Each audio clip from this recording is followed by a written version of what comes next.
I do. When she was 58. I was in my late 20s when she started to display these mysterious symptoms. You know, she had there was a change to her cognitive abilities. It had seemed almost as if overnight she had had a brain transplant with somebody 40 years her senior. Wow. And yeah, no, it was crazy. And she also, there was a change to her gait, which is the way that, you know, a person walks. And it was at the Cleveland Clinic, actually, in Ohio, long before I think you had gotten there. Yeah. But where for the first time she was diagnosed with a neurodegenerative disorder. And the diagnosis was actually pretty murky. It was unclear as to what she had. But nonetheless, she was prescribed drugs for both Alzheimer's disease and Parkinson's disease. And just to give some context, I had no prior family history of any type of neurodegenerative disease. As I mentioned, my mom was not old. She was young. She was young. She was 58. She was spirited, youthful. Young to me. I'm 60. That's like, you know, teenager practically. I mean, yeah, somebody in the prime of her life. And when we got that diagnosis, it sent my world into a tailspin. It was the first time in my life I'd ever had a panic attack. I remember sitting in the Holiday Inn in Cleveland, Ohio, after receiving those prescriptions from the well-respected neurologist who we saw just a few hours prior, and Googling for the first time the drug names and looking at the Wikipedias for Alzheimer's disease and Parkinson's disease, which, you know, I mean, say whatever you want. Those are the places that I think most people go when they consult Dr. Google. Yeah, of course. And so I was no different. That's what I did. I went there. I didn't have a background in medicine, of course. And seeing how little these drugs, these pharmaceutical biochemical Band-Aids, how little they do for conditions as complex as Alzheimer's disease and Parkinson's disease, I started to freak out. You know, what was going to happen to my mom? Was I going to lose her? Was she going to forget who I was? And that was the line in the sand where from then on I became just fixated on trying to find a better way, looking for solutions in the medical literature that could both maybe act, you know, therapeutically for my mom, but in tandem with that, I was also trying to understand why this would have happened to her and what could be done to prevent it from happening to myself. And one of the most shocking findings that I stumbled upon, which you know well, is that often dementia begins in the brain decades before the first symptom. Yeah. And so it became very clear to me that this is something that if we really want to move the needle in this category of diseases, we really have to start today talking about prevention. It's so true. I think most people don't realize that, you know, if you have Alzheimer's, the first changes in your brain can happen 30, 40 years before you forget your keys. And it's actually something you can look at on a brain scan. And I think it inspired you to ask a whole bunch of questions that, you know, someone really without a medical degree usually doesn't ask, which is, you know, what causes these symptoms? And your mother had something called Lewy body dementia, which is sort of a cross between Parkinson's and Alzheimer's, and affects motor function, affects memory and cognitive function. And you sort of had to look in the literature and go like, well, what causes this? And how do I not get it myself? And so it was both from the love of your mother and self-interest that you sort of became an expert on how to fix your brain. Yeah, it's become a major passion of mine, to say the least. I mean, I think the brain is the most important organ. It really is who we are. As neuroscientist D.F. Schwab famously says, and it's actually, he has a book by the same title, we are our brains. Mm-hmm. And to watch somebody who you love more than anything in the world descend into decrepitude is the hardest thing imaginable. Yeah. I wouldn't wish it upon my worst enemy. And that being said, you know, there are ample things that we can do in the literature to protect our brains as they age. And we don't know everything. 90% of what we know about Alzheimer's disease has been discovered only in the past 15 years. Yeah. But we don't have to sit idly on our hands, and I think that's the point. Yeah, I think, you know, you've been part of our Broken Brain series, and, you know, we delved deeply into understanding the various aspects of why brains break and how to fix them. And, you know, as a functional medicine doctor, I've seen so many patients with these conditions actually get better. And once you start to understand the biology and how the brain works, what injures the brain, what are the things that we call dementigens. Wow, dementigens, wow. Yeah, and how do you do like a cognoscopy as opposed to a colonoscopy, which is how do you really look at all the things that can impact brain function. It opens up a whole world of possibility of how to help these people. And, you know, your latest book, Genius Life, you expand on the Genius Food Plan and the whole approach in there that was mostly focused on nutrition and how it affects brain health. And we know that our brain health and our cognitive function, our emotional wellness really depends on so many things, like our gut and our hormones and our heart and our nervous system. And there's constantly crosstalk and communication. The body's a web. That's really what we focus on in functional medicine. The body is a network, and it's all connected. And just because your stomach isn't in your brain doesn't mean it's not related to your brain and your immune system and everything else. So tell us about the research around things that you found that help us to understand how to prevent dementia and how to optimize your brain function. Yeah. So, I mean, to start off, when I think as a functional medicine practitioner, what I've been able to glean from my exposure to the field through, colleagues like you and David Perlmutter and guys like that, you're really having to undo the education in a way that you've had in allopathic medicine that really kind of takes a reductionist approach. Yeah. Looking at the brain as separate from the body. And in fact, I can corroborate that when I had these experiences with my mother in the clinician's office at the most storied cathedrals to Western medicine. Yeah, Cleveland Clinic. The Cleveland Clinic, Johns Hopkins in Baltimore, Columbia in New York, NYU. I've gone to all these places with my mom. It's the same thing. It's, no second opinion. There's the same opinion over and over. Over and over and over again. Yeah. And I think that can be very upsetting, and it can, it elicits a sense of hopelessness. And that's what I experienced, that same reductionist sort of approach. I think what's given me the edge, again, not as a trained medical doctor or anything like that, but I think there's a certain level of creativity is required to connect dots and to see patterns where others might not. And as a functional medicine practitioner, my sense is that that's kind of how you're trained. Totally. You're trained to think about these topics in a more creative way. And that's something that I just intuitively did when I started to experience what was going on with my mom. And I just intuitively realized that, the brain is influenced by the body. How could it not be? Duh. Yeah. So, So Genius Foods really was a nutritional care manual to the human brain. Unfortunately, the brain doesn't come with an owner's manual. It was a book that really... Neither does the body. Neither does the body. But that's what the Genius Life, to me, that's kind of where I was going with the text as I was writing the Genius Life. The to owner's make it, manual for your brain. For the and the body. And to really... unveil the connection that the brain has to the body. I think a lot of people don't realize that they're connected. You can't look in the mirror and flex your hippocampus the way you can your bicep. So I think it's important for people to be able to, regain a sense of bodily health because of all of the benefits that that's going to provide to the brain. Better mood, better mental health, better cognitive function. So this is it's sort of like a care manual to the body, and it goes beyond nutrition. So nutrition is just one part of the story. As you know, you talk about that in Food Fix, but exercise, the relationship that we have with nature, the relationship that we have with temperature, the relationship that we have with light, the ever-present environmental toxins that your average human is exposed to on a daily basis.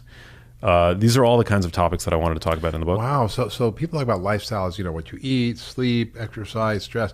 You don't hear people talking about light and nature and temperature, right? Right. Fascinating. They're all super important parts of the puzzle. The relationship that we have with light. They're all inputs that regulate our biology in ways that we are now understanding that we didn't understand before. Well, consider this. So I was thinking a lot about cancer. Because my mom actually, Labor Day of 2018, she was diagnosed with pancreatic cancer. And another horrific... She didn't die from the brain disorder. She died from pancreatic cancer. Yeah. I had just gotten back to LA from a trip, and I got a call from my brother, who was in New York with my mom, and she had turned yellow. So usually if you turn yellow, it's either you've eaten too many carrots or you've become jaundiced for whatever reason. And the difference is that the whites of your eyes become yellow when you're jaundiced. And oftentimes you'll see a gallstone, but they did an MRI of my mom's abdomen, and what they found was a tumor on the head of the pancreas. Yeah. And as you know, 90+% of the time when they diagnose pancreatic cancer, it's already too late. And it was brutal and barbaric, and it was the worst thing I ever experienced. But that my mom developed not one but two of humanity's most feared conditions really, made me start to think about the world in a new way. And going back to light, there are certain instances where light, it's been proposed, and this is a rapidly evolving science. We're just at the tip of the iceberg, but can actually act as a carcinogen. Light? Yeah. What kind of light? Well, artificial bright light at night that suppresses the hormone melatonin. Melatonin is a key gatekeeper to the process known as autophagy, which is when our cells clean house. And it's sort of like the KonMari method for biology, that it uses to clean up old, worn out, dysfunctional proteins and organelles. It's also involved in DNA repair. Yeah. So DNA damage is at the root of cancer, aging. How we get rid of waste and how we repair our systems is regulated by melatonin and light.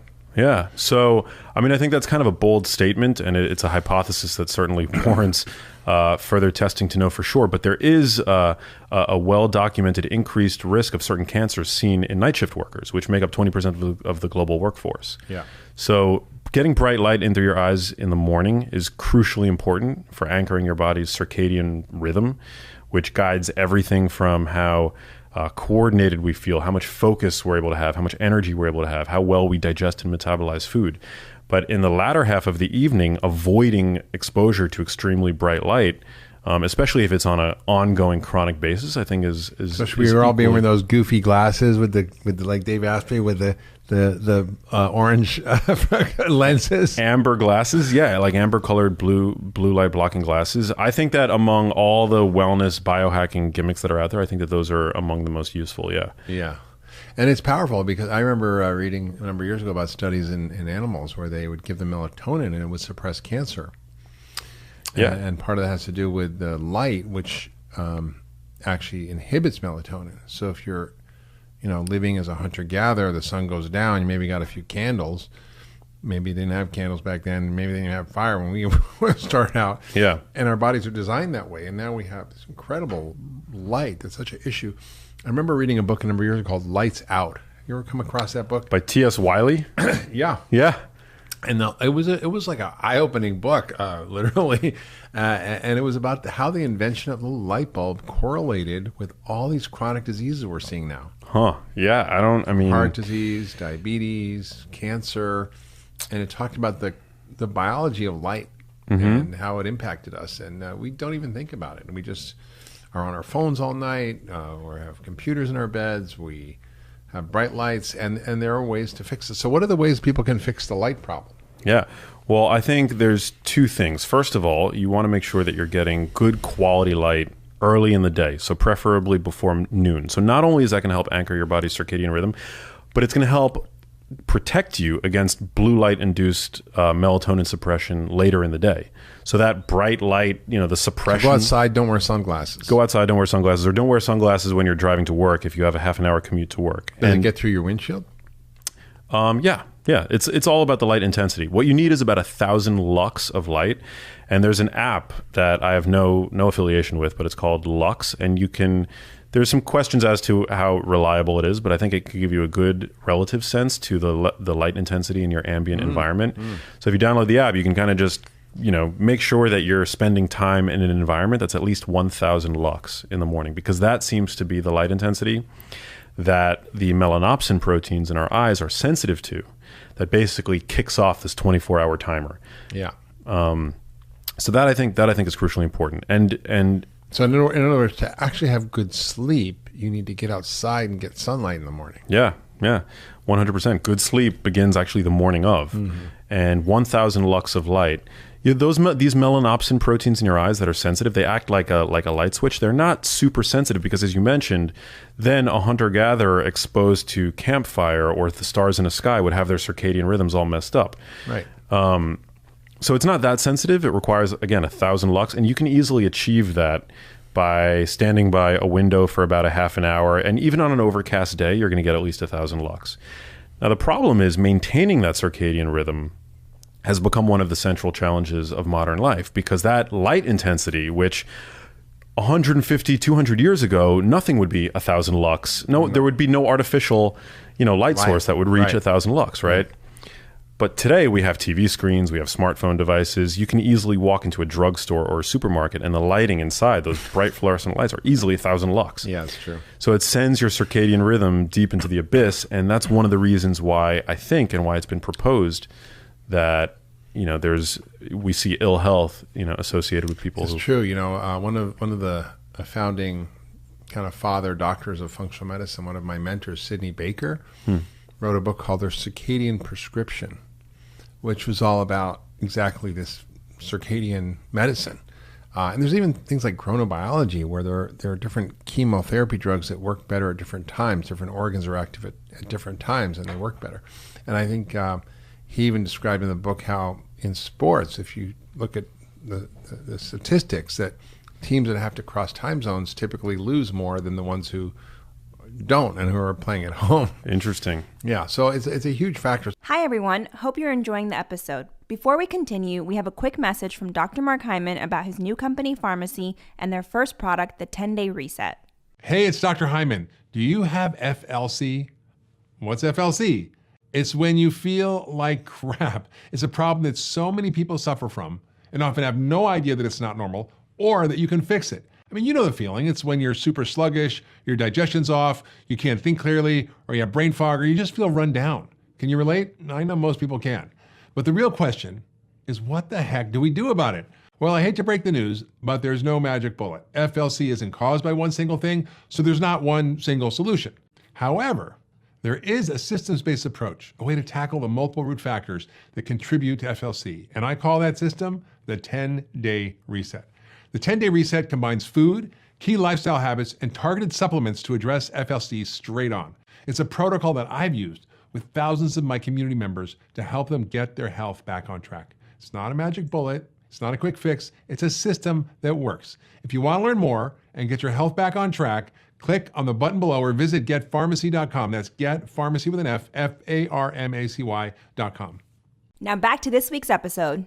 So besides light, what else have you found that was sort of unusual in your targeting optimization of the brain and the body, or the brain body, or the body mind, or the mind body, or no, it's everything? Not, yeah, it's the same thing. There is no separation. Is the point? No separation. I talk about the relationship that we have with temperature and how important that is. So cryotherapy, saunas, yeah, saunas, hot and cold. Yeah, and I always try to make things like my recommendations achievable by average people. So you might not have access to a sauna, you might not have access to a cryotherapy chamber, but just getting into colder water, taking a cold shower, or wearing your skivvies like on your terrace during the cooler months can all be a great way of activating these ancient thermoregulatory mechanisms that we all have in us that we've allowed to gather dust because we all live in a state of chronic climate control. And I think that by staying in that climate comfort zone all the time, it undermines some really powerful, reparative and restorative pathways that we have in our body. So what's the science of that? Well, I mean, being exposed to cold air boosts the proliferation of brown fat. So, I mean, we're all afraid of gaining even more fat on our waistlines and on our hips, but brown fat is actually something that we want to have more of. It's metabolically active. It's brown because it actually has a lot more mitochondria than normal white adipose tissue. And which are the energy factories in your cells. Energy factories in your cells, right? Yeah. They give you more energy, but this brown fat actually burns fat and it burns sugar. And we can actually increase the amount of brown fat that we have on us. It's not actually visible. You can't see brown fat. It only accumulates in a few parts of the body, in our armpits, around our collarbone, down our spines, shoulder blades. That's where you're going to see the brown fat. You can't actually see it because it's really relative to the amount of white fat that we carry. It's like a very small in concentration, but it's really good for our metabolic health. So whether that means turning down the thermostat. So you get more brown fat if you expose yourself to cold. Yeah. Because brown fat, it burns calories to generate heat. So when you're in a cooler environment, this brown fat is burning calories to generate heat. Brown fat was actually originally identified in babies. Babies, when they get cold, they can't shiver.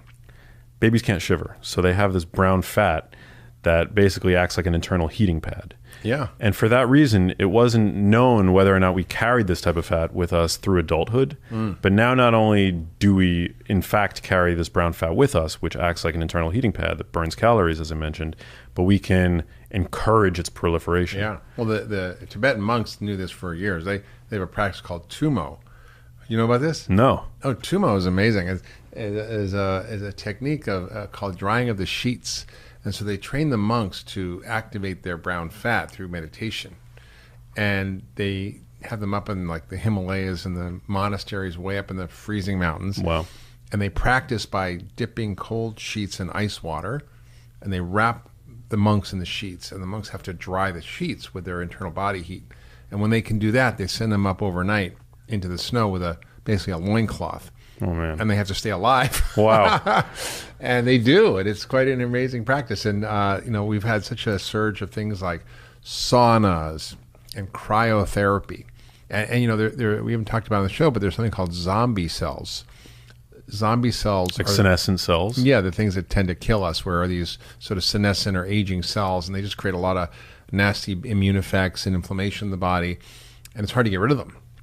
But cryotherapy or cold exposure is one of the key mechanisms for getting rid of these zombie cells, which helps extend longevity. And personally, I found that when I was really sick, and even now it's a standard part of my practice, I go into a hot sauna or a steam, get really hot, and then I turn the big bathtub, only cold water, and I jump in. Wow. And it's pretty invigorating, but you feel afterwards like your whole nervous system is awake, and you're alive, and you're energetic, and it clears your head. It's pretty striking. Yeah, it is striking. And when I had chronic fatigue syndrome, it was one of the few things that gave me like a half an hour of feeling some respite. Wow. Yeah. I use that therapy regularly I have low back issues. I think a lot of people do. I feel it's like a powerful analgesic. Like I get instant pain relief. Yeah. What it does for my mental acuity and my mood is, I don't think that there's a drug as powerful as what that does. And there's a jump in a cold lake. It'll wake you up. It'll wake you up. Yeah. But I also want to mention before moving on from cold that there have also been a number of studies where they've taken people with type 2 diabetes, which is very common. Many people have blood sugar issues. Pretty much every other human in America. Yeah. And they found that when taking subjects with type 2 diabetes and exposing them to just mildly cool temperatures, I think it was somewhere between 60 and 66 degrees Fahrenheit, which is not super cold. By making no other changes to their diets or lifestyles, they were able to achieve a 40% improvement in insulin sensitivity, which is an effect size that you would expect by putting these patients on a new exercise regimen. Yeah. Just exposing them to cooler temperatures. Wow. So you don't have to get out of your chair. You just have to freeze. Just, activate that brown fat. Yeah. Leave your thermal comfort zone. Life begins at the end of your comfort zone, your best biology. Well, that brings up the next subject, which is nature is medicine, because we're so isolated from nature. Both the light experience we have isn't based on natural light cycles. The temperature experiences we have aren't based on being exposed to the environment like we always have been, and it has really detrimental health effects. So you talk about, nature and how that is really the disconnection from nature is really a source of problems for us. Major. Today we spend 93% of our time indoors, in big cities, and there's a lot of this research now coming out of Japan on forest bathing. There's actually a Japanese word, I believe it's karoshi or karyoshi, or I could be butchering it, but essentially there's a very significant portion of the population that gets worked to death in Japan. And there, 93% of Japanese people live in cities. So they're far removed from nature. And so this nature bathing line of research has really become a major focus. Wow. Yeah. And it's now being studied, increasingly around the world, the relationship that we have with nature, especially as our cities become more and more dense and more polluted. But in the Genius Life, I talk all about how air pollution can affect cognitive function and put us at increased risk for Alzheimer's disease.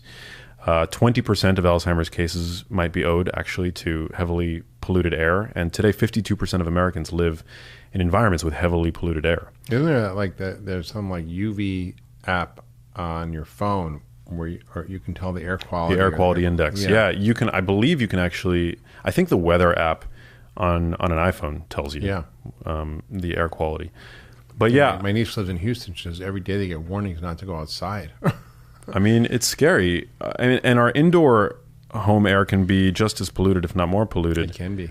Than outdoor air. But in regard to outdoor air, what I think is really the most pressing of concerns where brain health is concerned is what's called fine particulate matter. So airborne particles that are 2.5 micrometers or smaller that are actually able to enter. We breathe these particles in. They enter circulation and they can pierce the blood-brain barrier and enter the brains. And they're doing studies now in very polluted parts of the world, like in Mexico City, where they'll take children and they'll actually see like these particles like magnetite, which is made of iron, in the brains of children. Wow. And what's very interesting, Mark, like Rudy Tanzi up at Harvard doing all this research on, viruses in the brain and how it can... The microbiome of the brain. Yeah, the microbiome of the brain and how amyloid might be a response to an inflammatory insult in the brain. Amyloid is like the gunk that clogs up your brain if you have Alzheimer's, and it's sort of a response to inflammation. It's sort of like a Band-Aid in a way. Yeah. Right. What they're seeing now is amyloid presence in brains that of people who have inhabited very highly air polluted, areas with very high level concentrations of air pollution. Yeah. So whether it's like magnetite, or other fine particles or the herpes virus, amyloid is like this protein which may be actually coming to the rescue. But the point is that being in a place where there's a high concentration of air pollution might actually be creating this inflammatory insult to the brain, which is causing this a very early presence of the pathologies that we associate with Alzheimer's disease. So connect that back to nature, because you're saying we should all move out of cities and become farmers. More connected to nature, yeah. That would be good. Yeah. I mean, there are some things that you can do. So spending more time in nature, I think is super important, especially if you are at heightened genetic risk for Alzheimer's disease. Mm-hmm. So if you're an ApoE4 allele carrier, making an effort to spend more time in nature. And that's a gene that increases your risk if you have two of those genes, like of getting Alzheimer's by 14-fold. 75%. Yeah. So doing that, also getting out in nature is crucially important because of the exposure to the sun. So exposure to the sun, I think, is very important. We were talking all about circadian biology. Exposure to bright light, crucially important. Vitamin D deficiency is thought to be a risk factor for developing Alzheimer's disease. There's a review of environmental risk factors that I talk about in the book, and vitamin D was one of the top. Yeah. Well, I mean, it's a big deal because, depending on the data you look at, up to 80% of us are insufficient or deficient. And the way the reference range works is it's based on a population measure. So you take a group of people, you measure, the spectrum of the levels in the population, and then you look at sort of what's the average, right? And you have like 2 standard deviations from that, and you can kind of determine what's quote normal. But normal isn't optimal. If you were a Martian and you landed in America today, 75% of Americans are overweight. It would be normal to be overweight.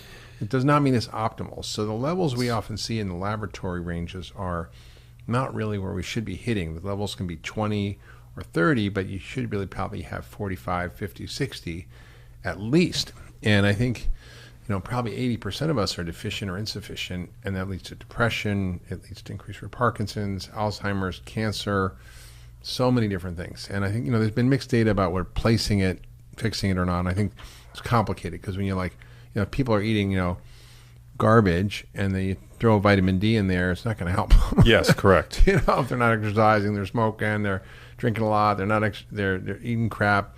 You take a vitamin D, it's not going to do anything. But if in all things being equal, people who are low in vitamin D have higher risk of this. And if you clean up your lifestyle and you're still low in vitamin D, it'll make a big difference. Yeah, I'm glad you brought up context, because one thing that very few people know, you could be spending as much time in the sun as you want, frolicking all day, in the beautiful warming rays of the sun, or even supplementing with vitamin D. But if you're not getting adequate magnesium in your diet, which 50% of the population does not get adequate magnesium, the enzymes that convert the vitamin D that your skin creates into its active hormone form in the body, all are magnesium dependent. Yeah. And magnesium, half of us don't consume adequate magnesium. It's found in dark leafy greens, pumpkin seeds, dark chocolate, almonds. Yeah.